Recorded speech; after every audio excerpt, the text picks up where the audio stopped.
بسم الله الرحمن الرحيم. السلام عليكم ورحمة الله تعالى وبركاته.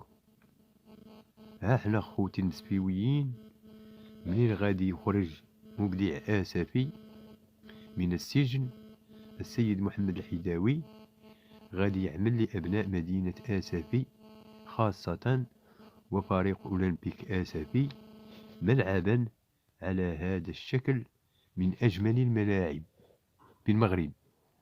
ومنين سمعوا السيد الناصري هذا الأخير حتى هو قال غادي يعمل ملعبا لفريق الوداد الرياضي على هذا الشكل،